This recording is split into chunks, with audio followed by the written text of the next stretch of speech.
quelques années. J'étais promo 2016, donc c'était pas il y a pas si longtemps. Euh, et peut-être que certains d'entre vous m'ont connu parce que j'ai fait un challenge qui s'appelle Crack the CAPTCHA il y a à peu près un mois, où je sais que la communauté Central AI a peut-être un peu participé. Je sais pas, on dit Central IA plutôt. Ouais, non, du plus central IA en bon Ouais, français. ok, parfait. Du coup, merci de m'avoir invité, c'est super cool. Ça fait plaisir aussi d'avoir des liens avec Central, du coup. C'est pas forcément un truc qui est facile. J'avais cherché un stagiaire pour le projet que je vais vous présenter là. L'administration de Central, je sais pas si elle avait beaucoup relayé.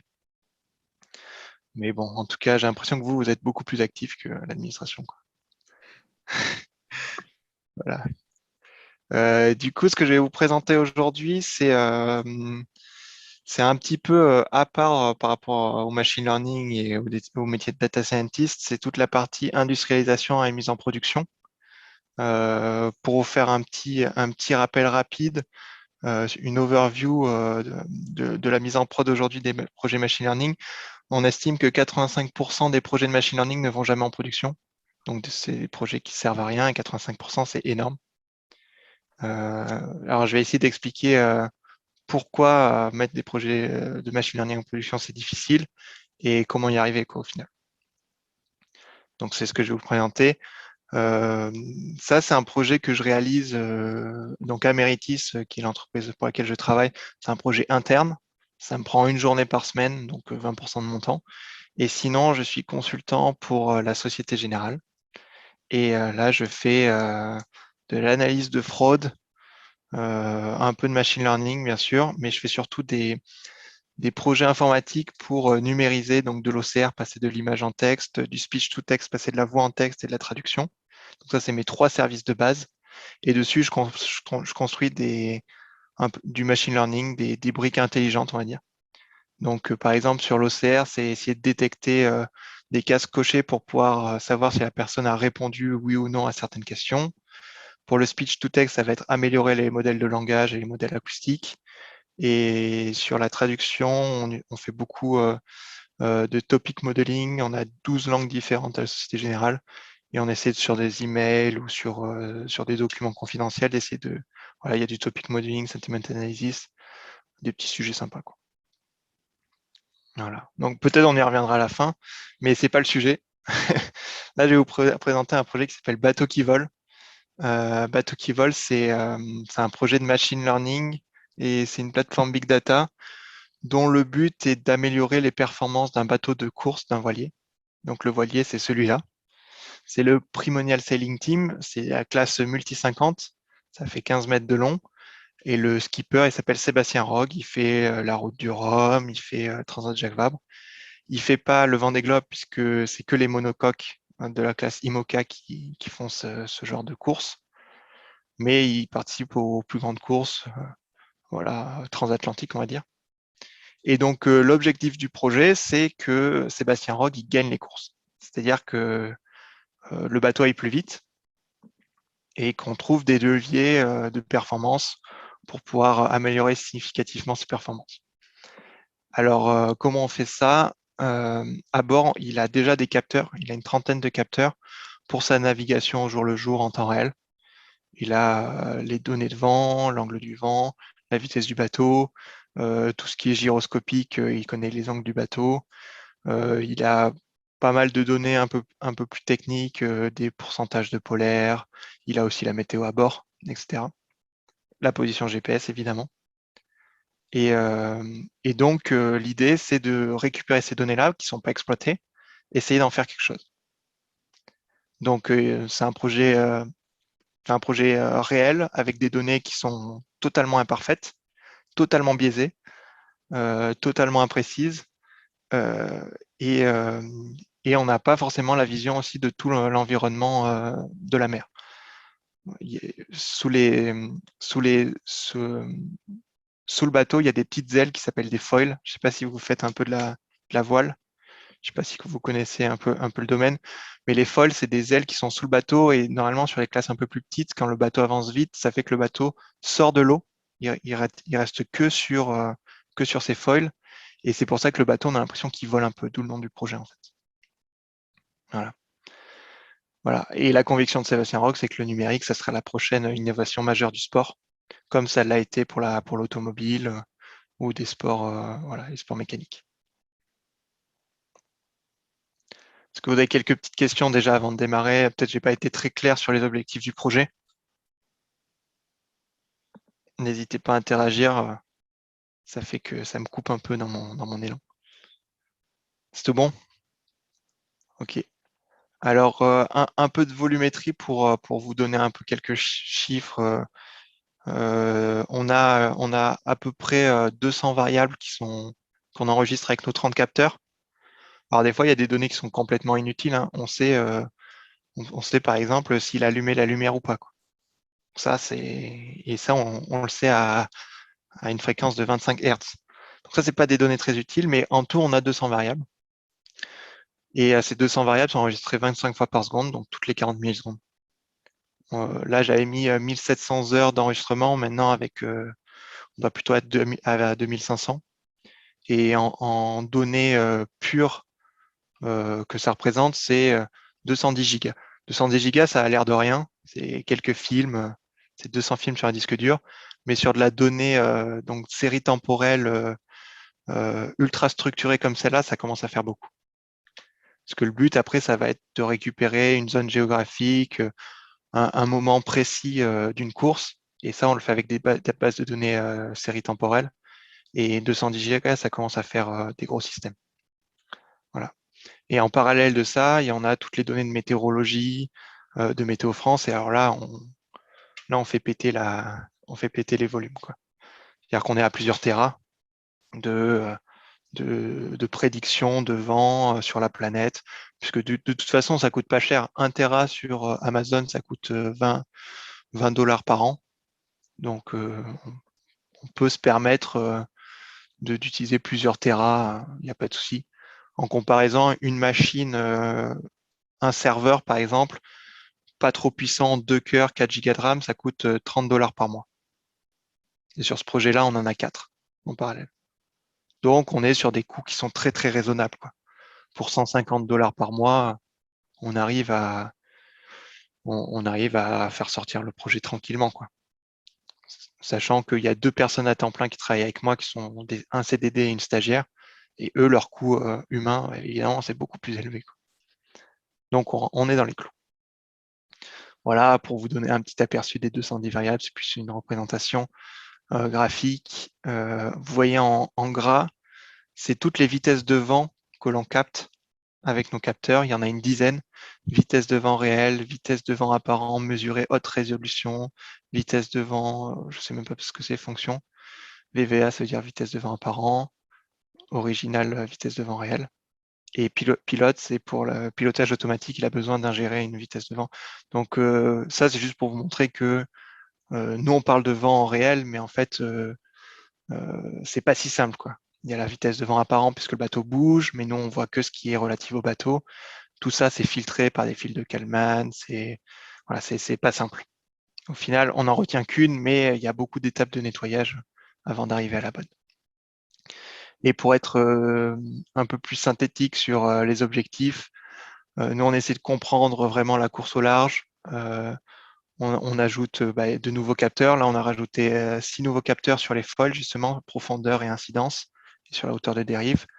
On ajoute de la vidéo, ça fait aussi péter la volumétrie, puisque une vidéo de 1 heure, ça fait plusieurs mégas, voire plusieurs gigas. Et voilà, on ajoute de la donnée externe. Le but aussi, c'est de ne pas faire un système boîte noire, c'est-à-dire éviter de se dire, voilà, on a les données, on va travailler pendant 1 an ou 2 ans, et se dire, bah voilà, on a sorti du deep learning énorme avec des gros réseaux, voilà comment il faut faire. Ça, on sait que c'est pas possible, qu'on est voué à l'échec en faisant ça. Le but, c'est de collaborer en petits cycles. Alors, soit on fait de l'agile, soit on fait autre chose. Mais le but, c'est de proposer tout de suite un visuel, proposer des analyses et puis réitérer sans cesse avec les marins. Il n'y a que comme ça, même dans le monde professionnel et dans le développement informatique, que ça marche. On itère avec ce qu'on appelle le métier, c'est-à-dire les gens qui savent et qui savent ce qu'ils veulent. Et les axes de performance, alors je vais vous montrer, on travaille beaucoup sur les courbes de polaire, je vais vous expliquer ce que c'est dans un instant, mais on aimerait aussi connaître la dynamique du bateau, connaître l'influence des vagues. C'est là-dessus où il y a beaucoup de machine learning que je vais vous montrer. Et après, tout ça, là, on est en train de le mettre en temps réel, donc parce qu'on n'a pas accès à Internet à bord, ça coûte trop cher. Donc, il faut que nos algorithmes de machine learning ils tournent offline et en temps réel. Voilà, en gros. Alors, qu'est-ce qu'on essaie de faire? On essaie d'anticiper la houle. Une houle importante, donc c'est-à-dire des creux de vague qui feraient par exemple 6 à 8 mètres, ça détériore un peu la vitesse de 50%. Donc, c'est important à savoir. Si les vagues sont trop grosses, ben, il y a des problèmes de sécurité. Il joue sa vie quand même à chaque grande course. Donc, on fait attention. Et ce qu'il aimerait savoir, c'est est-ce que quand il y a des grosses vagues, il perd 56% ou est-ce qu'il perd 43%? Et cet écart-là, il est très important parce que ça fait que le pilotage automatique et le calculateur d'itinéraire, il va pas prendre forcément la même route connaissant les vagues. C'est un point important, c'est qu'on utilise un calculateur d'itinéraire qui est vraiment très basique. Et s'il nous fait passer par des endroits où il y a trop de vagues, il faut enlever 20% de performance. Donc 20 ou 50% selon ce qu'on a calculé. Donc connaître l'impact de la houle, c'est fondamental dans ce sport. Et sinon, ce qui est fondamental, c'est bien prédire les polaires. Alors les polaires, c'est quoi? Si on donne une vitesse de vent euh, fixe, donc c'est le vent par exemple qu'on aurait actuellement quand on navigue, connaissant l'angle du vent, on sait à peu près quelle est la vitesse maximale du bateau. Donc là, il n'y a pas trop de surprise. Si le vent il arrive à 90%, c'est un peu l'optimal. Ben, plus le vent est fort, évidemment, plus on va vite. Et plus le vent il nous arrive de face, plus on perd en performance jusqu'à zéro de performance quand le vent est pile poil de face. C'est pour ça qu'on est obligé de faire des zigzags en voile, etc. Donc ça s'appelle la navigation au près. La navigation au près, c'est difficile parce que si on est trop au près, ben, on décroche et du coup on n'avance plus. Et ces courbes-là, déjà il faut les faire pour connaître les caractéristiques de son bateau. Actuellement, elles étaient faites avec un fichier Excel. Donc, il faisait des courses et il allait voir, il prenait un papier, un crayon, il notait tout ça. Nous, vu qu'on a toutes les données depuis 3 ans, ben, on peut les faire de manière automatique et beaucoup plus précise. Donc, on a des données maintenant de courbes de polaire qui sont quasiment parfaites. Et un point important, c'est que cette courbe de polaire, elle est injectée au pilotage automatique et le calculateur d'itinéraire. Et le calculateur d'itinéraire, voilà, si on se trompe de 10%, ça veut dire qu'on va arriver 10% trop vite ou 10% trop tard sur une dépression. Et il y a peut-être un changement de route à faire à ce moment-là. Et vu que la météo peut être très changeante, on peut perdre la course là-dessus. Donc sur 10% d'écart, on peut perdre 2 jours de navigation, quoi. Parce qu'on a raté une dépression intéressante, des vents intéressants qui étaient là que pendant quelques heures, quoi. C'est pour ça que ces courbes-là sont fondamentales. Et après, ben, des points importants, c'est l'influence des foils. Donc là, on voit le bateau bi- bien surélevé. Et ces foils, on peut les immerger plus ou moins fortement. On peut leur donner plus ou moins d'incidence. Et actuellement, Sébastien Rogue, il ne sait pas du tout est-ce qu'il faut immerger à 30%, à 50%. Lui, soit il les met totalement, soit il les enlève. Donc il n'y a aucun réglage actuellement plus fin que ça. Alors par contre, il sait que si la mer est calme, il peut les mettre tranquillement et que s'il y a beaucoup plus de vagues, pour sa vie, il vaut mieux les enlever, quoi. Mais actuellement, voilà, il n'y a pas plus il y a pas plus de finesse que ça. De l'anomaly detection, c'est important pour nous pour savoir s'il n'y a pas un problème de performance à un moment. Si on est à 50% de nos performances, il y a peut-être un truc coincé sous la coque, il y a peut-être problème avec les safrans, peu importe, un problème technique. Donc c'est des choses qu'on analyse aussi. Améliorer le pilotage automatique et le calculateur d'itinéraire, calculateur de route, c'est des choses que j'ai déjà dit précédemment. Voilà. Alors, pour en revenir au sujet qui est comment on met tout ça en pratique pour que tout ça, ça tourne sur des serveurs, que le machine learning, il est fait correctement. J'ai résumé ici des points importants du big data et du machine learning. C'est-à-dire qu'il faut absolument éviter de faire des analyses avec un petit CSV dans un coin ou plusieurs CSV qu'on va lire avec Pandas et commencer nos analyses. Professionnellement, il vaut mieux d'abord s'attaquer au défi data, c'est-à-dire comment je capte mes données, comment je les stocke, comment je les mets à la disponibilité des data scientists ou d'autres personnes qui seraient concernées par ces données, comment je les sécurise et comment finalement j'ai de bonnes performances dessus. Alors là, on rentre un peu dans le monde du big data, mais assurer la périodicité des données, un exemple frappant, c'est si vous faites une thèse, c'est que un disque dur, ça a une durée de vie de 3 ans, c'est pile poil la durée d'une thèse. Donc, en moyenne, vous avez une chance sur deux pour que votre disque dur il claque. Donc, si vous avez vos backups, c'est pas terrible. Alors, comment on fait en pratique? Aujourd'hui, dans le cloud, on sait que tout est répliqué, donc tout est résilient. Il y a des backups qui sont faits sur différentes régions du monde. Peut-être vous avez entendu parler du cas OVH. Il y a des serveurs qui ont brûlé à OVH. Il y a des dizaines, voire des centaines de sites français qui ont perdu leur backup et leur site et qui ont mis, je sais pas, un mois à relancer leur service. Il y a des sites de e-commerce, il y a des sites de réservation en ligne. Il faut absolument prendre en compte la réplication sur des plaques différentes. Des plaques, ça serait des endroits en France qui sont différentes. Par exemple, à la Société Générale, ma plaque principale, elle est à Paris et son backup, il est à Lille. Donc, il faut 200 km d'écart si jamais il y a une inondation, une attaque terroriste, que sais-je. Voilà, il faut répliquer ces données sur des endroits géographiques différents. Aujourd'hui, quand vous mettez des données dans le cloud, c'est fait naturellement. Donc, vous n'avez pas de soucis. Assurer la disponibilité de données, ça veut dire que si vous avez un serveur qui claque, qui s'éteint parce que la RAM est pleine, parce que le disque dur est plein, je ne sais pas, si vous avez une application qui doit tourner tous les jours, vous allez perdre de la disponibilité, ça s'appelle. Et donc peut-être qu'il y a des analyses qui étaient en train de tourner depuis 4 heures que vous allez perdre.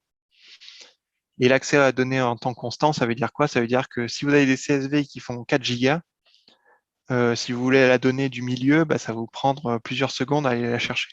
Alors que si vous mettez tout ça dans une base de données, par exemple, base de données relationnelle, vous faites une requête SQL, normalement, si c'est bien indexé, avec des index qui vont bien, vous allez avoir la donnée en moins d'une seconde, quelle que soit la taille de votre base de données. Donc l'accès en temps constant, c'est fondamental aussi. Dans mon cas ici, c'est essayer de récupérer la donnée, par exemple, géographique de météo. J'aimerais avoir la météo à un point précis de la Terre et j'aimerais la avoir, si c'est possible, en moins d'une seconde. Et pour une date donnée. Et les performances, éviter les bottlenecks ou les SPOF, single point of failure, c'est-à-dire que s'il y a dans votre système logiciel, à un moment, il y a une brique et que vous savez que si cette brique, elle claque, il y a tout le système qui est out, il faut absolument essayer de distribuer cette brique-là ou essayer de trouver des systèmes pour qu'elle se relance vite. En tout cas, il faut absolument éviter les single point of failure et essayer de monitorer les performances de toute votre stack Big Data. Alors, je dis Big Data, mais ça pourrait être juste une stack data avec une base de données. Un exemple simple, vous pouvez lancer un MariaDB ou un PostgreSQL. PostgreSQL, il sait faire des réplications sur un autre serveur, il sait faire des backups toutes les X heures. Donc, tout ça, c'est à prendre en compte, quoi. En tout cas, dans le monde professionnel, on n'a pas le choix. C'est intégré à ce qu'on appelle un dossier d'architecture et de sécurité. Et donc, on est obligé de suivre tous les protocoles qui vont bien. Et dans le machine learning, sûrement que vous le savez, mais évidemment, il faut versionner son code avec Git, c'est le plus courant, mais aussi versionner ses modèles, versionner ses données si c'est possible. À la Société Générale, ce que je fais, c'est que dès que j'ai un arrivage de données, je le mets dans une partition, c'est-à-dire si on les note de 0 à 10 000, je fais un dossier 0, je mets les données. Si j'ai un nouvel afflux, ça part dans 1, puis un deuxième jusqu'à tant que j'ai des nouvelles données, enfin des gros batchs. Et si j'ai entraîné sur, je sais pas, il y a 2 mois et que je sais que j'ai entraîné sur 0 à 5, je peux reproduire facilement la même expérience. puisque je sais que j'ai repris exactement les mêmes données. Donc, il faut éviter de mélanger les datasets. Il faut faire un peu par couche. Il y a aussi des outils qui permettent de faire ça automatiquement pour versionner ces données. Le versionning de données, c'est pas simple. Le versionning de modèles, c'est un peu plus simple. Peut-être que vous utilisez MLflow ou des outils équivalents. Peut-être que vous connaissez Dataiku, qui est une plateforme qui intègre un petit peu tout. Voilà, donc reproduire correctement ces données, c'est important. Bon, un petit exemple un peu bidon, c'est d'utiliser les fonctions aléatoires avec une seed pour être sûr que vous allez reproduire exactement les mêmes modèles avec les mêmes expériences.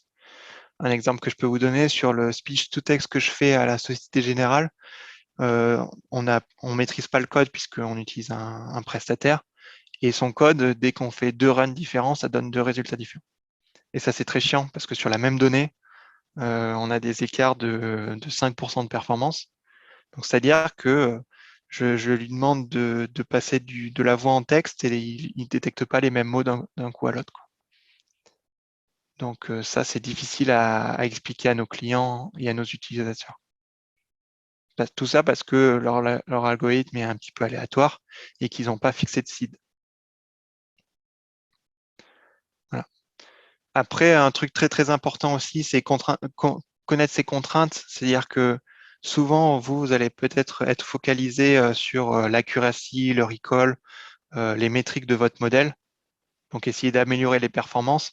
Mais déjà, de 1, des fois, ça ne sert à rien, puisque 90%, ça suffit. Même des fois, 50%, ça suffit. Pour mon challenge où on essayait de craquer des captchas, si vous avez 50% de réussite, ça suffit largement. Ça n'a pas marché, bon, on réessaie. Et puis voilà, dans le code, on dit de réessayer 3 fois s'il faut. 50% d'accuracy pour ce modèle-là, c'est largement suffisant. Et puis il y a des problèmes il y a des contraintes de coût, c'est-à-dire que si vous essayez de monter à 95%, vous allez peut-être utiliser des modèles, des réseaux plus gros, qui vont mettre plus de temps à faire l'inférence. Et du coup, ça va coûter du temps de calcul, du temps sur les processeurs ou du temps sur les GPU. Et c'est peut-être pas ce qu'il y a besoin de faire. Moi, souvent, mes algorithmes que j'utilise à la Société Générale, il faut que ça réponde en moins de 100 millisecondes, quoi.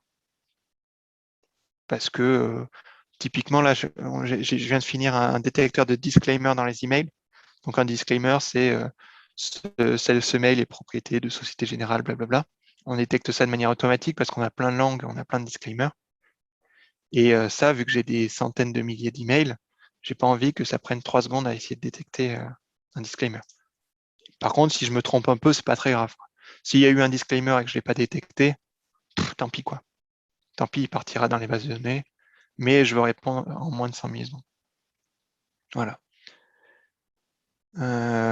Et les contraintes aussi sur les modèles, c'est est-ce qu'on doit pouvoir expliquer les résultats du modèle. Donc, quand on fait des régressions linéaires ou des XGBoost avec des decision trees, c'est facile d'expliquer. Par contre, si on fait un gros modèle de deep learning, c'est plus dur. Donc, c'est une contrainte qu'on peut avoir aussi en entreprise. C'est-à-dire que des fois, les utilisateurs, ils veulent juste savoir pourquoi ça marche pas. Et donc là, évidemment, on ne peut pas utiliser tous les algos qu'on voudrait. Et le passage à l'échelle, c'est super important. Il faut savoir que la RAM, elle n'est pas infinie. Monter vos datasets en RAM, si c'est possible, c'est bien. Mais la plupart du temps, on va avoir plus de données que ça, donc il va falloir les streamer.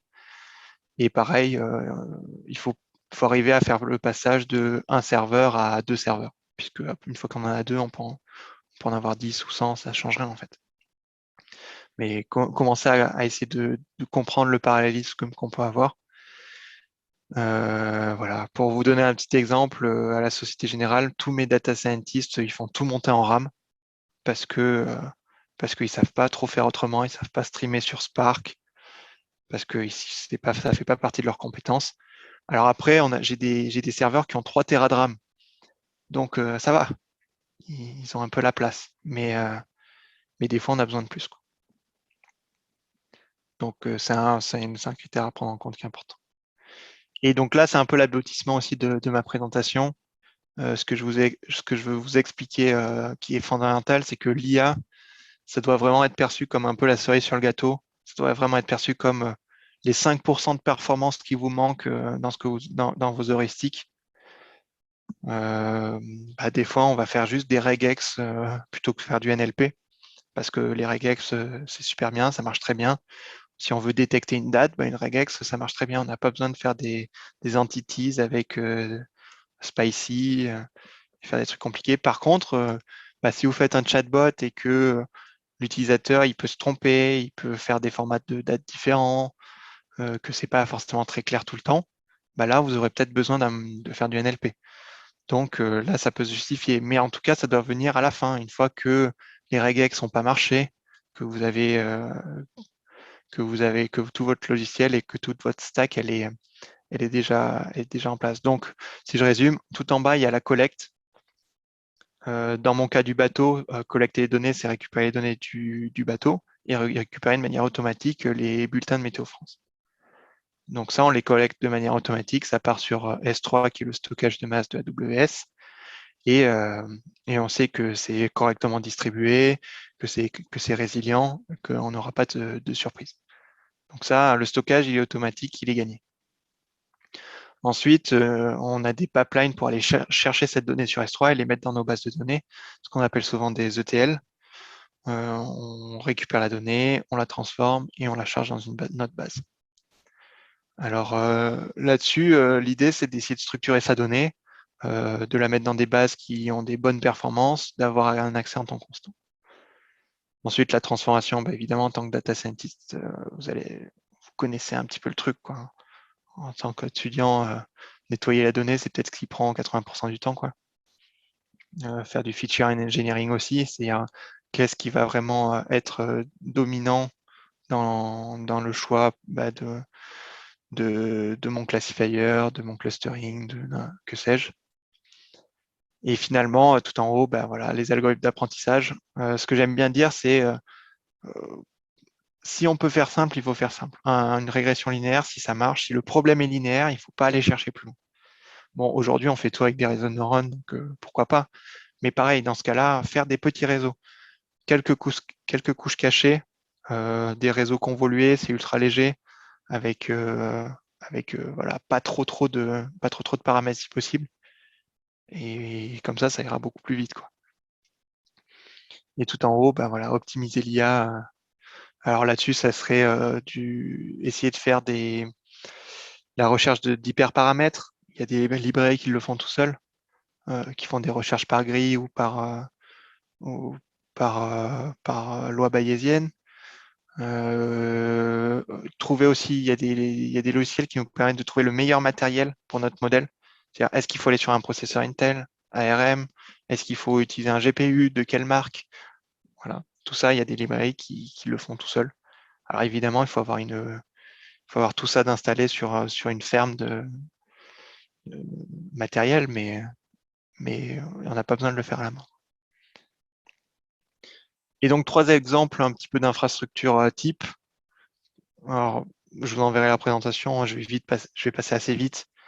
Mais la difficulté dans le machine learning par rapport à un projet d'informatique classique, c'est qu'en plus d'avoir du code qui est versionné et qu'on met en production, on a aussi des modèles et des données. Donc, dès qu'on a un nouvel arrivage de données, le modèle va changer et du coup, l'inférence va changer. Alors que pour un projet d'informatique standard, il n'y a que au changement de code que ça change vraiment le logiciel, quoi. Donc là, c'est les étapes un peu classiques. Construire le modèle, évaluer, expérimenter sous forme de cycle, tester, déployer. Et une étape importante, c'est monitorer. Donc monitorer, c'est-à-dire on regarde si le modèle il performe toujours aussi bien dans le temps. Parce que souvent on dit que les modèles ils vieillissent avec le temps. Par exemple, si vous faites de la fraude à la carte bancaire, les fraudeurs ils vont trouver de nouvelles méthodes pour essayer de frauder. Donc en fait, votre modèle il va de moins en moins trouver de la fraude. Donc il faut pouvoir le monitorer pour voir que on commence à régresser et pouvoir refaire des itérations après. Un autre exemple qu'on a, c'est par exemple en marketing. Je ne sais pas, Sephora, s'ils veulent vendre plus de rouge à lèvres, ils vont faire de la pub ciblée. Donc, ils vont créer un modèle Sauf que les gens, ils vont commencer à un peu comprendre un peu la stratégie. Et du coup, le modèle, il va plus avoir autant d'efficacité. Donc, les modèles vieillissent. Ça, c'est un peu l'infrastructure type que vous pouvez aller voir sur MLOps de Google. MLOps de Google, en gros, ils disent trois choses fondamentales. Enfin, ils disent qu'il y a trois types d'infrastructures type. Le niveau 0, c'est qu'on fait tout à la main, on fait les modèles, on fait le déploiement, on fait la pipeline de CI/CD. Le modèle 1, c'est d'arriver en fait à, plutôt que de déployer des modèles, déployer carrément des pipelines de data, c'est-à-dire l'analyse, enfin, le nettoyage des données, la création du modèle et pousser ce modèle dans un registry de modèles. Tout ça, ça doit être une seule pipeline et c'est ça en fait le produit que vous devez déployer. Et tout ça, il faut l'automatiser. Et l'étape 2, c'était l'étape un peu complète où en fait, il y a des nouvelles données, les modèles se rebuildent tout seuls, ils vont en production tout seuls, le monitoring se fait tout seul. S'il y a une écart de performance, ça recrée un cycle de manière automatique. Donc ça, personne ne le fait en vrai, hein. C'est impossible. Mais ça serait un peu l'étape ultime. Et sinon, un autre exemple d'infrastructure, c'est Netflix qui fait pas du tout comme les autres. Netflix, eux, ils sont partis sur des notebooks et ils ont industrialisé leur notebook. Donc, en fait, leur notebook, ils ont créé des notebook templates. On peut injecter des variables dedans. Ils font du Spark avec des notebooks. Ils peuvent versionner des notebooks. Ils peuvent enregistrer des notebooks. Ils peuvent relancer des notebooks à la volée pour reconstruire des modèles. Donc, tout est fait avec des notebooks. Et donc, on peut voir là, c'est assez compliqué au niveau de la chaîne de traitement. Mais voilà, c'est un peu l'exception. Eux, ils ont fait comme ça. Et alors, pour en revenir à mon projet, pour vous parler un petit peu des couches successives, la couche infrastructure, c'est tout sur AWS en Docker, avec une petite autotente faite par Azure, puisque Meredith utilise Azure. La couche Big Data, c'est du S3. La base de données, c'est TimescaleDB, qui est une base de données basée sur PostgreSQL, mais qui scale sur plusieurs nœuds et dont l'unique avantage est de récupérer, enfin de traiter correctement des séries temporelles, un petit peu comme InfluxDB, peut-être que vous connaissez. Et sinon, on utilise un ordonnanceur de tâches qui est beaucoup plus simple que Spark. On utilise Celery avec Redis qui nous sert de faire une file d'attente.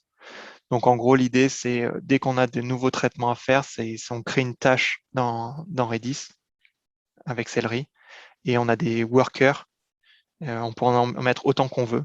Et les workers vont chercher une tâche, ils la traitent et comme ça, on peut scaler à l'infini.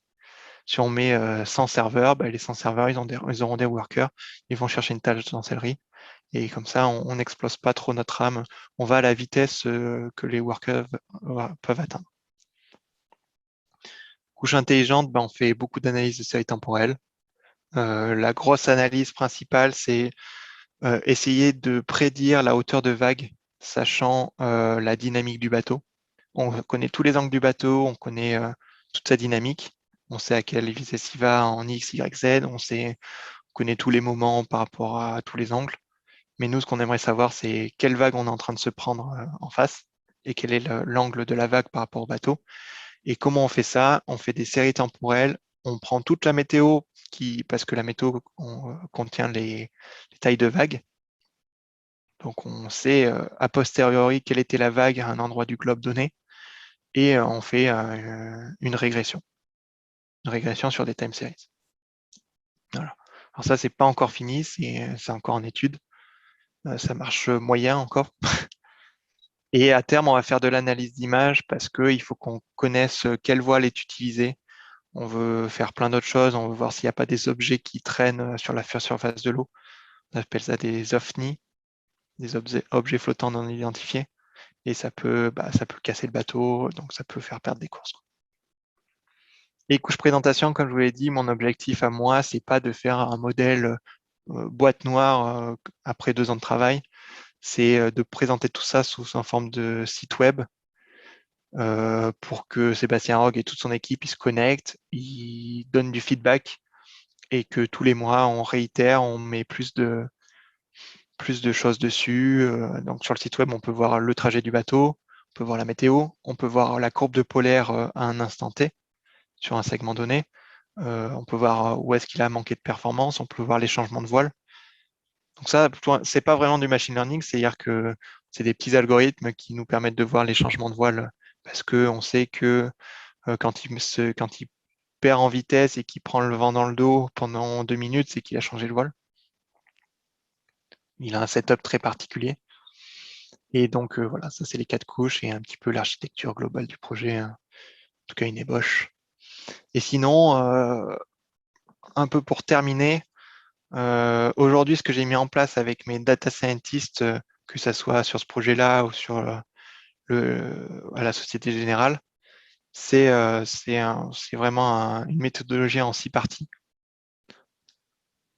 Et donc, le but, c'est d'éviter en fait que les data scientists ils se lancent à corps perdu dans les données et, dans la création de modèles, parce que, euh, parce que peut-être qu'ils n'ont pas pris en compte certaines contraintes, peut-être qu'ils sont partis sur une idée d'un réseau de neurones, alors qu'en fait, on sait très bien que l'état de l'art, c'est pas ça. Donc, pour éviter un peu tous ces biais, le problème, la première étape, c'est vraiment reformuler le problème parce que souvent, il y a des gens du métier qui vont arriver, qui vont nous dire, nous, on veut détecter ça, mais ça veut rien dire. En tout cas, en termes de machine learning, ça veut rien dire. Un exemple typique, c'est à la Société Générale, on m'avait demandé de faire une intelligence artificielle qui, à partir d'emails et de pièces jointes, essaie de détecter ce qui est un peu grossier ou qui est pas du tout professionnel. Mais ça veut rien dire, tu vois. Ça veut dire quoi? Donc, en fait, ce qu'il voulait détecter, c'est si une personne envoyait des gros mots ou si ou si elle était contente d'avoir arnaqué un collègue ou arnaqué un client. Lui, c'est ça qu'il entendait. Mais c'est pas clair. Par exemple, les traders, ils s'envoient des mèmes ou des photos de champagne ou de quand ils ont réussi à frauder un truc. Donc voilà, le scope, il était beaucoup trop gros, quoi. Donc dans ce moment de reformulation, en fait, faut réussir à recadrer le problème sous forme d'un problème de machine learning et aussi expliquer aux gens qui nous donnent ces problèmes-là qu'on ne peut pas tout faire, quoi. Notre exemple, c'est sur la détection de disclaimer dont j'ai parlé. Euh, Finalement, on n'a pas du tout détecté des disclaimers, puisque disclaimer, voilà, ça veut un peu rien dire. Nous, on a essayé de détecter des choses qui apparaissent fréquemment dans des emails et qu'on veut supprimer. Parce que ça répond beaucoup plus au problème du métier qui était qu'ils voulaient supprimer des parties redondantes des emails pour pas les indexer à leur base de données. Donc, en fait, nous, on est parti sur un système de plagiat, essayer de retrouver quel email plagie un autre pour essayer de détecter des parties redondantes. Et donc, le problème de machine learning, c'est devenu un problème de clustering. Essayer de clusteriser nos emails pour essayer de retrouver des parties équivalentes. Recherche biblio, il faut pas zapper. Alors souvent, ça se résume à aller voir Stack Overflow ou Google, mais voilà, sur les documents scientifiques, on peut trouver de nouvelles méthodes un peu sympas. On peut aussi aller chercher des choses qui sont pas du machine learning. Des fois, des heuristiques, ça marche très bien. Un exemple typique, c'est la détection de spam. Aujourd'hui, c'est un algorithme bayésien naïf qui est utilisé et qui marche super bien. Et voilà, il n'y a pas besoin d'aller chercher des gros réseaux de neurones, il n'y a pas besoin d'aller chercher du deep learning, voilà, des régressions linéaires, ce qu'on veut. C'est cette méthode qui marche bien, c'est l'état de l'art, autant rester là-dessus, quoi. Donc c'est peut-être l'enseignement qu'on peut tirer de ça, de cette recherche bibliographique, c'est la machine learning, c'est des fois pas la solution, quoi. Si on peut s'en défaire, autant le faire. Ensuite, création de métriques, un exemple que je peux vous donner, c'est une fois j'ai eu un stagiaire Société Générale qui n'était pas à moi et qui est venu après 6 mois de travail, qui m'a donné son modèle et qui m'a dit voilà, ça marche. Il n'y avait aucune métrique. J'ai demandé à son maître de stage, il a dit ah, on n'en a pas fait.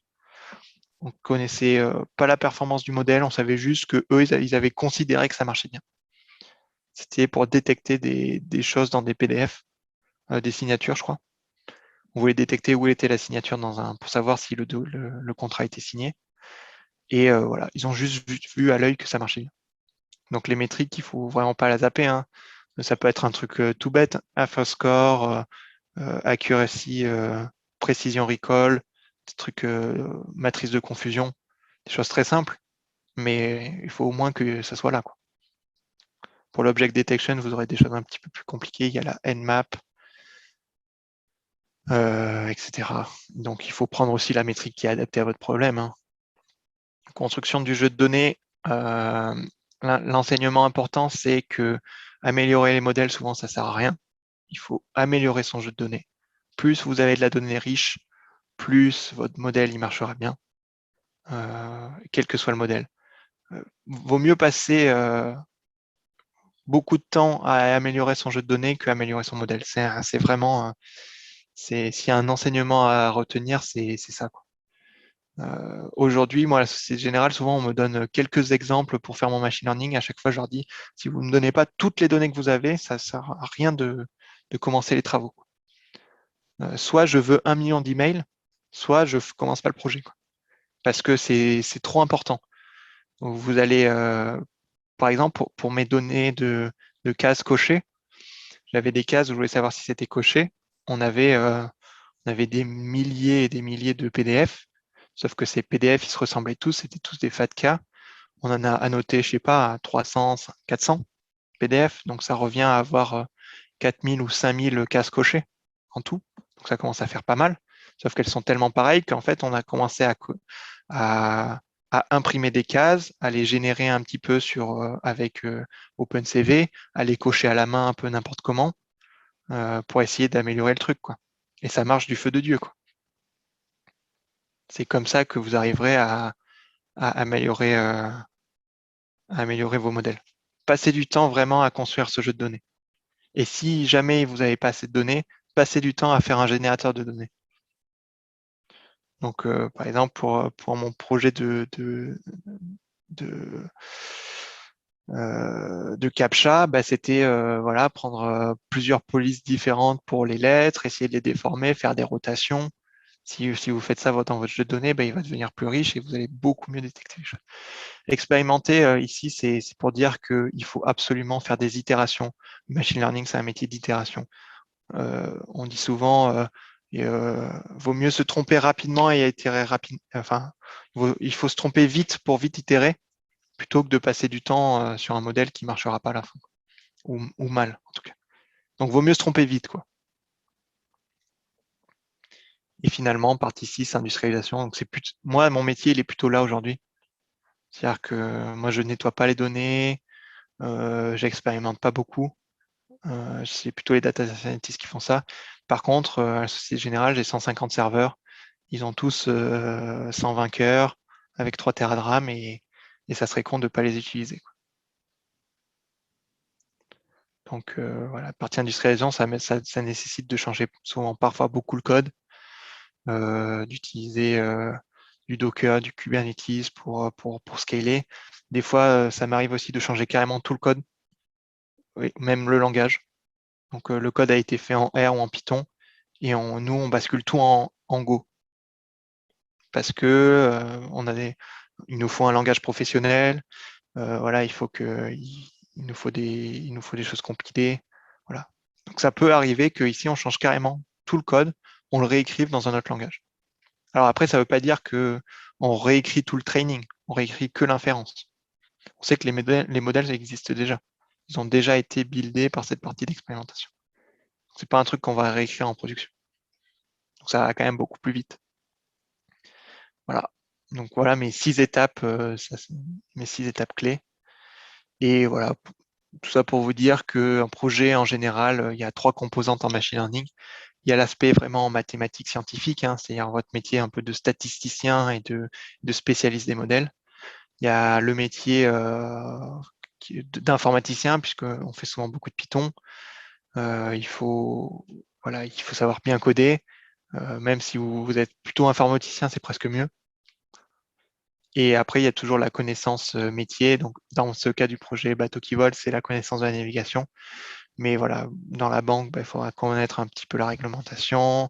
Si vous êtes dans l'énergie, il faudra comprendre un petit peu quelles variables vous utilisez. Bon, c'est un peu logique, mais finalement, si vous arrivez à concilier ces trois grands axes, ça peut être qu'une réussite, quoi.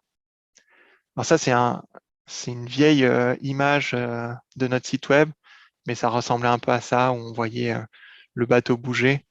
Alors maintenant, on voit les niveaux de vent, on voit la caméra ici, on voit les courbes polaires, on voit plein de courbes bouger. Ça, bon, désolé, c'est un truc qui a 1 an. Et bon, voilà. Et voilà, c'est tout, finalement. Ça, j'ai pas été trop long. Non, je pense que ça va. Non, franchement, c'est top. Merci beaucoup. Ouais, merci beaucoup en tout cas vraiment pour ta présentation. Moi, personnellement, j'ai beaucoup apprécié. Je trouvais que c'était très concis et tu as dit des choses qu'on ne dit pas souvent, mais qui sont souvent vraies. Et en fait, tu as beaucoup parlé de terrain, de ce qu'on fait aujourd'hui dans le terrain et pas juste des trucs théoriques ou quoi. Et je trouve que c'est très intéressant. C'est ça, à l'école, vous allez beaucoup vous axer sur les modèles, sur les méthodes algorithmiques, en fait. Comment on inverse une matrice pour faire une régression linéaire, etc.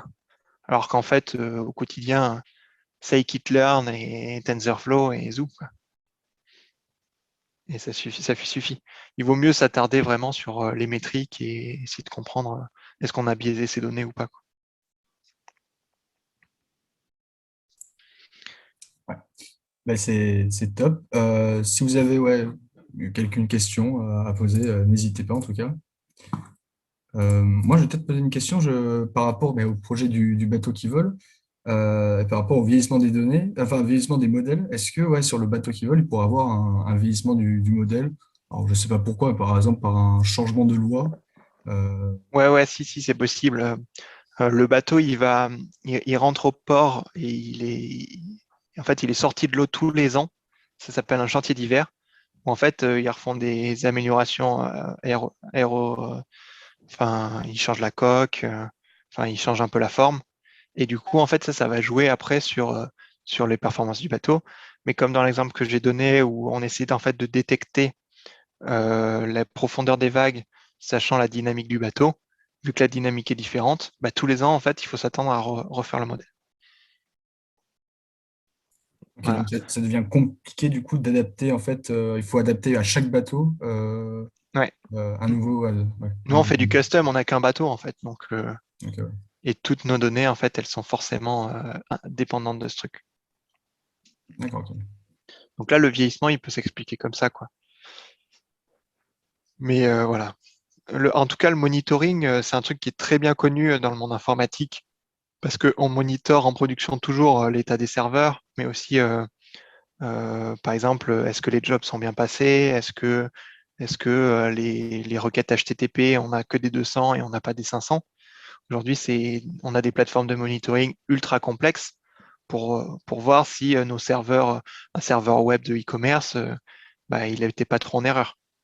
Mais ça, c'est un monitoring qui est technique. On monitor si tout s'est bien passé de manière technique. On peut faire aussi du monitoring plutôt métier, c'est-à-dire que moi, par exemple, je traite du vocal et je peux voir si mes utilisateurs, ils n'ont pas eu des erreurs, est-ce qu'ils n'ont pas envoyé des trucs qui n'étaient pas des waves, etc. Pour voir si en fait il n'y a pas un utilisateur qui est en train de faire n'importe quoi sur la plateforme, qu'il va peut-être falloir reformer à utiliser l'API, etc. Donc on peut voir si s'il ne se passe pas des trucs un peu bizarres. Mais pour le machine learning, il faut rajouter une couche en plus qui est le monitoring de la performance des modèles. Donc ça peut être tout con. Vous attendez à avoir une certaine distribution dans les valeurs que vous faites. Par exemple, si vous faites un truc de pricing, vous essayez je sais pas, de détecter combien va coûter un truc ou combien un, un client va dépenser sur votre plateforme de e-commerce. Normalement, vous avez une distribution gaussienne ou je sais pas, un truc qui dépend de l'âge. Et si vous trouvez que vous sortez complètement des clous pendant, je sais pas, plus de 15 jours, ça vous pouvez lancer une alerte automatique. Ou alors, vous lancez des grandes campagnes d'annotation. Nous, on le fait pour le speech to text, c'est-à-dire que tous les ans, on annote 5 à 10 heures d'enregistrement audio et on regarde si le modèle est toujours aussi performant. Alors, ça prend du temps puisque sur chaque langue, il faut écrire 10 heures de transcription, quoi. Ça coûte cher et surtout pour du chinois ou du japonais, il faut trouver les bonnes personnes. Mais en tout cas, voilà, c'est comme ça qu'on arrive à savoir si à la fin ça fonctionne ou pas, quoi. Merci beaucoup. Bonjour, merci beaucoup en tout cas pour la conférence. Je ne sais pas si vous m'entendez bien. Ouais, on t'entend. Ouais. Juste votre travail sur le voilier, vous optimisez juste la trajectoire ou alors vous jouez aussi par exemple sur la hauteur des foils? C'est le skipper qui gère. Alors, le skipper, c'est lui qui gère tout. On ne fait rien de manière automatique. On peut juste lui faire de l'aide à la décision. Mais surtout, ce qu'on fait, c'est de l'aide à la décision pour lui, pour les paramètres. C'est-à-dire que pour lui dire à combien il faut qu'il mette ses foils, à combien il faut à quel angle il faut qu'il navigue, etc. C'est vraiment le cœur du truc, du projet aujourd'hui, c'est ça. C'est à réussir à lui donner les bons paramètres pour aller plus vite. Et après, le calcul de route, c'est un peu plus implicite. C'est-à-dire qu'en ayant des polaires qui sont plus propres, qui dépendent de plus de paramètres, en fait, le calculateur de route, nous, on l'a pas réécrit, on utilise un logiciel tout fait, mais il est déjà plus performant puisqu'il connaît mieux en fait les propriétés du bateau. Et tous les calculs se font sur le bateau ou alors en France c'est transmis toutes les données? Alors, il y a deux modes. Il y a le mode offline, en fait, où on récupère après coup toutes les données et où on fait toutes nos analyses. Donc, on les fait en replay. On relance une course et on voit ce qu'on peut faire dessus. Et une fois que ces modèles-là ils sont prêts et qu'ils ont été validés, on a la même plateforme mais en temps réel sur le bateau, puisque le bateau n'a pas accès à Internet ou de manière très limitée quand il est en pleine mer. Et donc là, tous les calculs sont faits sur le bateau. Mais le bateau, il est équipé d'un ordinateur de bord, il y a 3 iPads, il y a 3 téléphones portables, enfin, il y a de l'électricité à bord, quoi. Donc, il n'y a pas de souci. D'accord, très bien, merci. Moi, j'aurais une petite question. Donc, je trouve que c'était vraiment intéressant, voilà, de montrer comment on fait aujourd'hui pour faire passer à l'échelle et l'enjeu qu'il y a derrière pour industrialiser un peu nos IA. Nous, donc en tant qu'étudiants, on essaye de se former aussi à l'IA de notre côté avec voilà, des MOOC ou des cours ou de la pratique aussi parfois avec des Kaggle ou autres. Mais est-ce que en tant qu'étudiant, on aurait un moyen de vraiment de s'entraîner à industrialiser ces données-là? Ou est-ce que vraiment c'est des choses qu'on est obligé d'attendre, en fait, on est obligé d'attendre d'être dans la vraie vie active pour pouvoir faire ça? Ouais, je vois. C'est une bonne question. Et, en fait, il y a plein de moyens de se former. Alors, déjà, par exemple, Dataiku, ils ont 3 MOOC en ligne gratuits pour pouvoir utiliser leur plateforme. Alors, c'est un peu marketing, c'est-à-dire que plus il y a de gens qui savent utiliser leur truc, mieux c'est. Mais ça permet en fait de déjà se confronter à certaines problématiques. C'est-à-dire que dans Dataiku, on peut relier une base de données SQL. Bon, ben voilà, est-ce que du coup, dans le futur, vous saurez utiliser du SQL pour charger vos données, peut-être les streamer? Donc, ça peut être intéressant. Pourquoi Dataiku, ils ont fait tout ce truc avec un flow, avec du S3 intégré? C'est des questions, voilà, en fait, le fait de le voir, ça permet de se poser les bonnes questions. Donc, ça peut être intéressant de le faire. Ensuite, ce qu'il faut savoir, c'est que dans le monde professionnel aujourd'hui, on a beaucoup trop de data scientists qui font juste l'aspect data science, sauf que l'aspect data science dans le monde d'entreprise, bah, c'est très peu répandu. C'est-à-dire que c'est beaucoup dans les labs, à EDF, à SNCF, mais au final, il n'y a jamais grand-chose qui en sort. Et en fait, il y a beaucoup plus besoin de data engineers qui savent faire du Spark, charger des données dans des grosses bases de données, qui savent déployer des modèles. Et ça, le besoin, c'est peut-être x5 ou x10 quoi, par rapport au métier de data scientist. Donc, c'est à pas oublier. Et puis moi, je suis plutôt entre les deux. Alors, machine learning engineer, ça veut dire que on sait faire un peu de machine learning, mais qu'on sait aussi déployer. Et moi, ce que je vous conseillerais, c'est de vraiment pas oublier l'aspect purement technique des choses, c'est-à-dire le développement informatique, alors certes du Python, du R, mais peut-être aussi un langage plus professionnel comme Java, savoir faire du Java proprement sur les serveurs. Et moi, ce qui m'a beaucoup aidé quand j'étais étudiant, c'est d'avoir un petit serveur chez OVH. Ça coûte 3 euros par mois, mais ça permet de commencer à faire des requêtes SSH, de se connecter en SSH, de lancer un petit serveur web. Peut-être vous pouvez lancer votre serveur, votre site perso, par exemple. Vous pouvez vous amuser à ça. Ça vous permet en fait de commencer à comprendre c'est quoi les problèmes de réseau, c'est quoi un firewall sur Linux, c'est quoi les principales commandes de Linux. Alors peut-être vous commencez à connaître un peu les mkdir, ls, chmod pour changer les permissions. Mais le fait d'avoir un vrai serveur distant sans avoir d'interface graphique, ça va vous obliger vraiment à le faire. Commencez à utiliser peut-être Docker aussi. Voilà, essayer de commencer à jouer avec ça. C'est déjà pas mal, quoi. Mais alors, j'ai été à une conférence la dernière fois sur le MLOps et le mec il disait il faut éviter les data scientists diva qui ne font en fait que la data science. Il faut vraiment être plutôt dans un mode collaboratif où tout le monde fait un peu tout. C'est-à-dire que le data scientist, il connaît le métier de data engineer, donc il sait charger ses données, il sait monter à l'échelle, il sait construire des modèles. Alors peut-être un peu mieux que le data engineer d'à côté, mais en tout cas, il faut savoir un peu gérer toute la pipeline et voilà, je pense que moi, ce qui m'a beaucoup aidé en tout cas, c'était d'avoir un petit serveur pour jouer avec, quoi. Alors moi, quand j'avais fait ça, j'avais fait pour lancer un petit serveur Minecraft, mais après, chacun ses priorités, quoi. Ça peut, voilà, ou par exemple, un truc nul, mais j'avais créé un VPN sur ma machine et vu que après Centrale, je suis parti à l'EPFL et que c'était en Suisse, bah, c'était pratique d'avoir un VPN en France.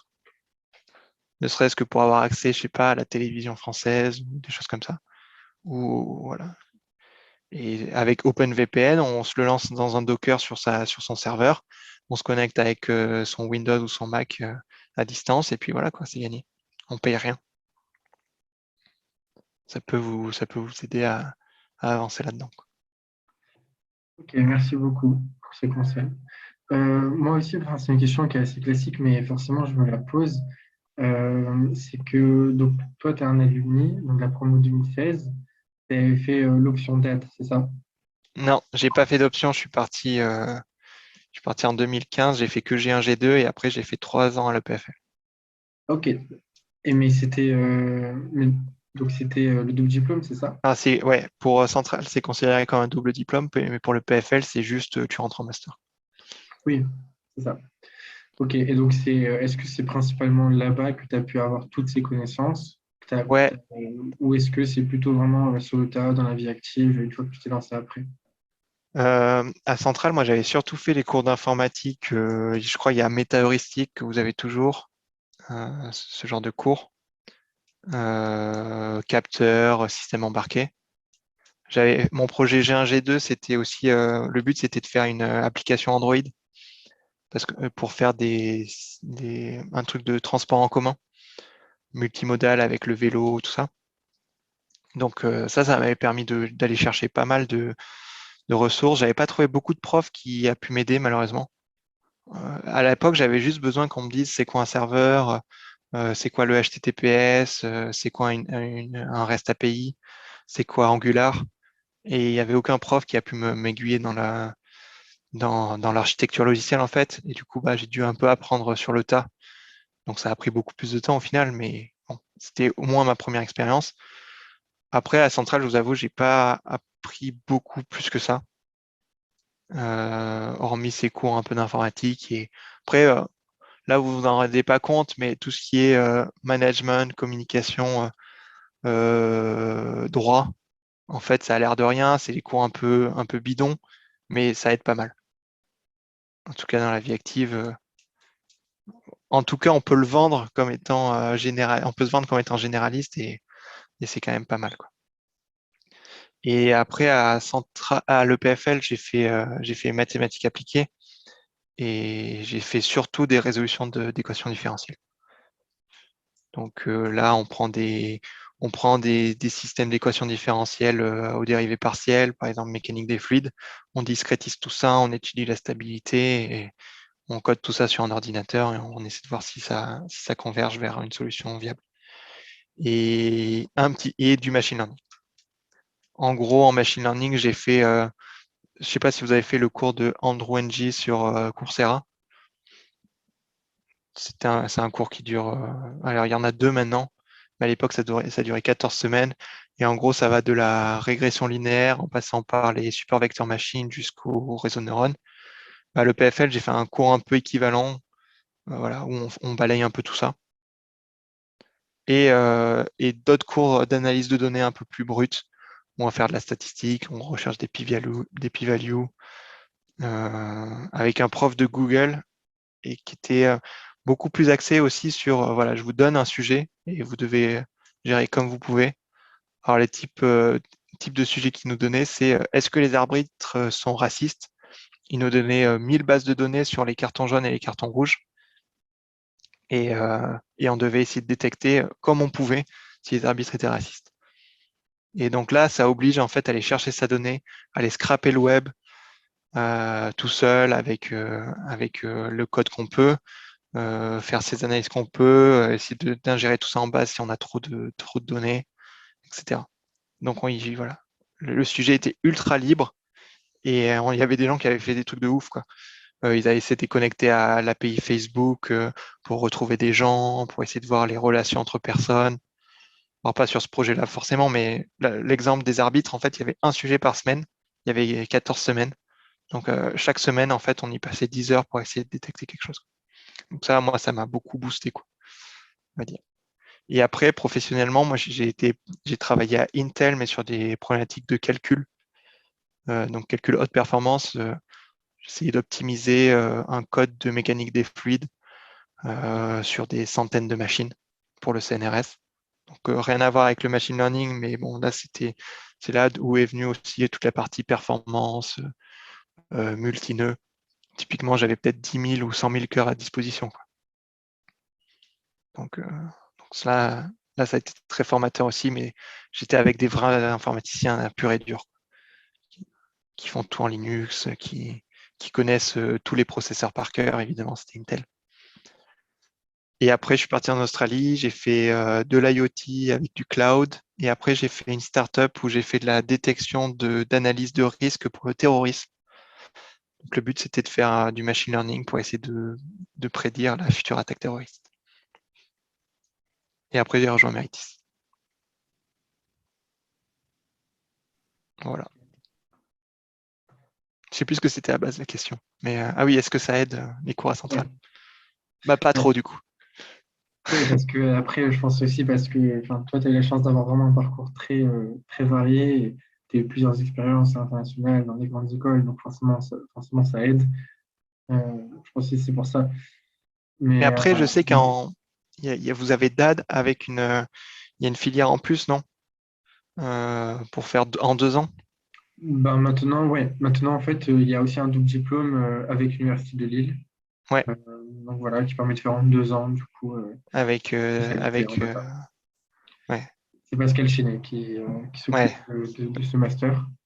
C'est pas Pierre Voilà. Chenet? Ouais, c'est Ah oui, Pierre Pierre Chénier, ouais. Chenet. C'est Pierre, ouais, c'est Pierre, ouais. Il a confondu avec Pascal Lim, je crois. Pascal Lim, ouais, j'ai confondu avec Pascal Lim. Ouais. Ok, Pierre Chenet. Ouais, mais lui, il est très bien. Je pense que le master qu'il propose, il doit être vraiment cool. Ça peut être un bon truc. Après, DAD, ça a l'air pas mal. C'est un peu court, quoi. C'est ça qui est dommage. Ouais, c'est ça. C'est ça. Donc, même souvent, les gens se posent la question justement sur enfin, est-ce qu'ils font justement le double diplôme ici ou est-ce qu'ils essayent directement de le faire à l'étranger? Puisque, en tout cas, enfin, moi, de ce que j'ai comme retour, c'est que les deux sont des bons parcours.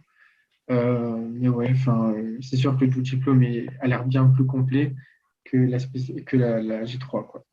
Ouais. Après, tout dépend dans quelle boîte vous atterrissez. C'est vrai que c'est bien d'avoir un panorama assez large Moi, il y a des trucs que j'ai appris à l'école que j'aurais jamais été creusé par moi-même, quoi. J'ai fait un cours de géométrie pour faire des maillages pour Disney, par exemple. Donc, on prend une peluche, on fait plein de photos, on la modélise en 3D et après, on essaie de nettoyer le maillage pour que ça soit un peu plus régulier. Bah, ça m'a été utile après quand j'ai fait des maillages pour faire des résolutions d'équations différentielles. Mais jamais je me serais dit que ça pourrait te servir, quoi. Donc, des fois, c'est un peu bizarre, quoi. Et ça, jamais j'aurais été creusé par moi-même, quoi. Pareil, du coup, à l'EPFL, j'ai fait un mémoire qui s'appelle une thèse de master. Ça dure 8 mois et c'était que de la recherche pure. C'était pas forcément, c'est comme un stage, mais en recherche. Et là, moi, j'ai fait sur les variétés différentielles sur les matrices de rang faible. C'est un sujet ultra maths. Et ça, jamais j'aurais été creusé tout seul.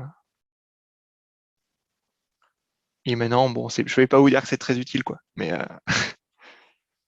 Mais bon, à parler avec des gens, des fois, c'est pas mal. Au Après, moins, peut-être que ça t'a aidé pour lire des papiers de recherche, à t'habituer à comprendre des choses rapidement dans les papiers et tout ça. ouais, c'est ça. C'est au moins tu passes 8 mois à lire des papiers sur un sujet que tu maîtrises pas trop. Euh, bon après, les matrices de rang faible, du coup, c'est tout ce qui est PCA, ça s'y rapproche. Donc moi, tout ce qui est réduction de dimension, je suis au top là-dessus. Le principal component analysis n'a plus de secret pour moi. Mais ouais. Après, toute expérience est bonne à prendre, quoi. Je crois que c'est Steve Jobs qui avait dit, lui, il était un peu artistique et il aimait bien créer des polices. Et en fait, c'est ce qui a fait le succès du premier Mac, qui est des polices différentes. Et à la base, il avait juste pris un cours de police de caractère pour s'amuser, je crois. Et voilà, c'est l'exemple un peu type qu'on donne souvent, mais voilà, des fois, il y a des passions ou des sujets qui intéressent, bah, ça peut servir, quoi. Et puis, bon, n'hésitez pas à faire beaucoup de développement, à développer vos sites web par vous-même, à essayer de faire du front, à regarder ce que c'est un peu Angular, React, faire du HTML, à se poser des questions sur le UI, UX et des trucs. Il y a encore énormément de retard dans les entreprises.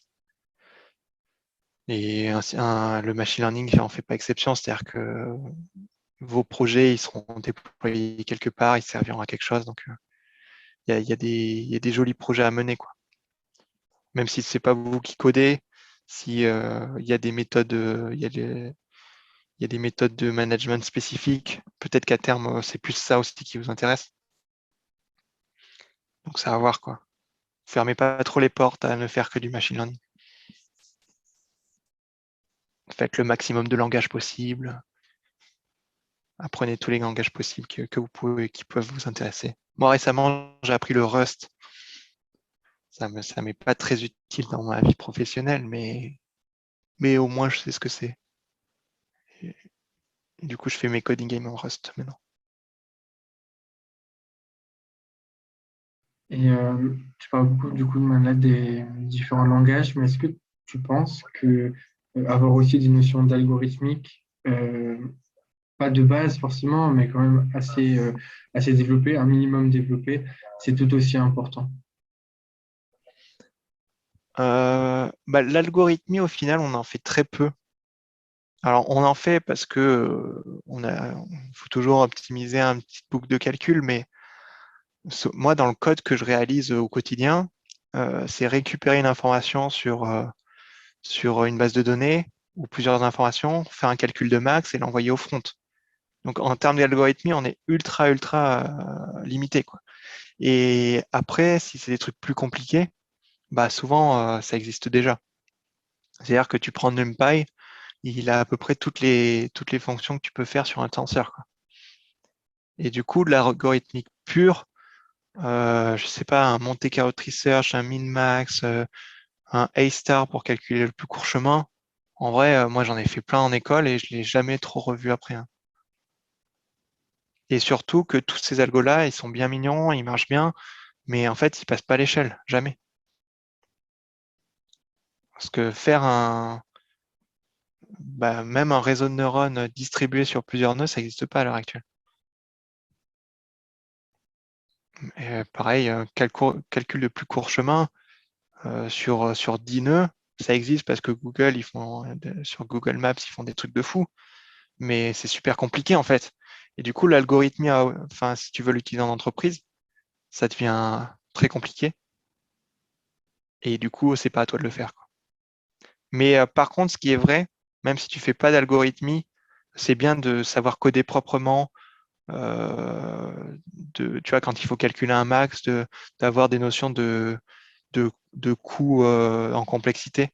Tu as un max, tu sais que ça va être linéaire en coût. Que tu sais que si tu fais un sort, un tri, c'est du n log n. Et que si toi tu utilises un tri par insertion, il faut jeter à la poubelle, quoi. Ouais. Ouais. Ouais. Après, je crois que j'avais eu un exemple rigolo d'algorithmie. Je sais plus ce que c'était.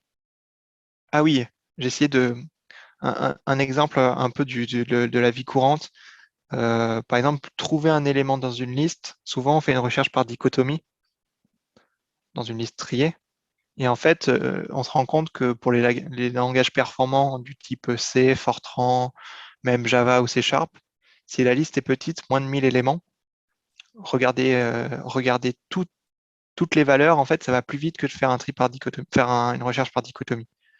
Parce qu'en fait, faire une recherche par dichotomie, ça fait des sauts en mémoire. Les sauts, c'est très coûteux. Alors que streamer tout le tableau en RAM, ça fait que en fait, les caches du processeur sont ultra optimisés. Et du coup, ça va plus vite pour un tableau de 100 à 1000 éléments de regarder tous les éléments plutôt que de faire un tri par un. Bon, ça, c'est un peu après c'est un peu, on va dire, l'expérience. Mais bon, voilà, des fois, l'algorithmie, en théorie, c'est plus rapide, mais en pratique, il ne faut pas trop se prendre la tête.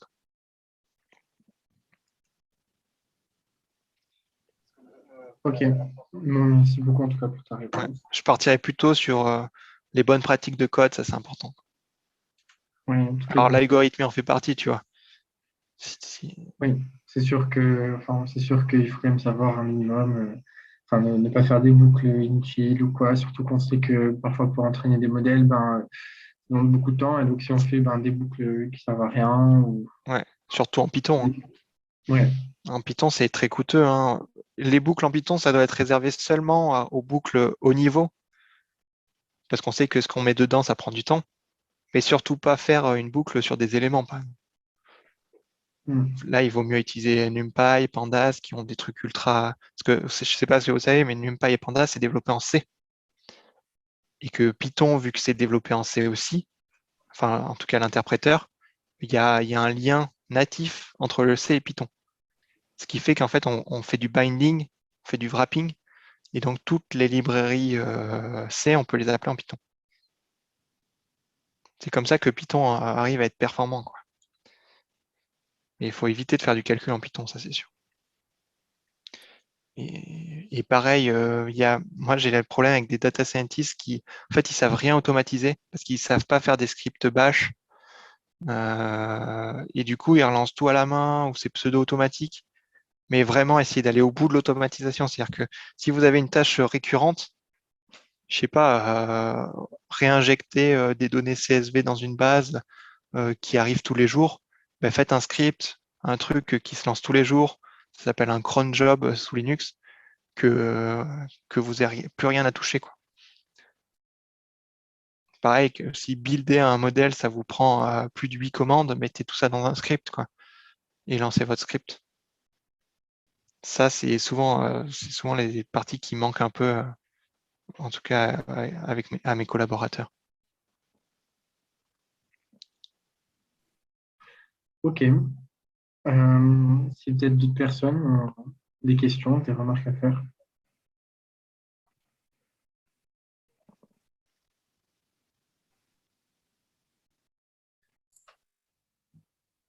Non, mais j'ai pas l'impression, mais Sinon, on va pouvoir conclure. En tout cas, merci beaucoup. Hein, Bah, Loïc. désolé merci d'avoir beaucoup. été en retard. Ouais, il y a pas de Il n'y a pas de problème. souci.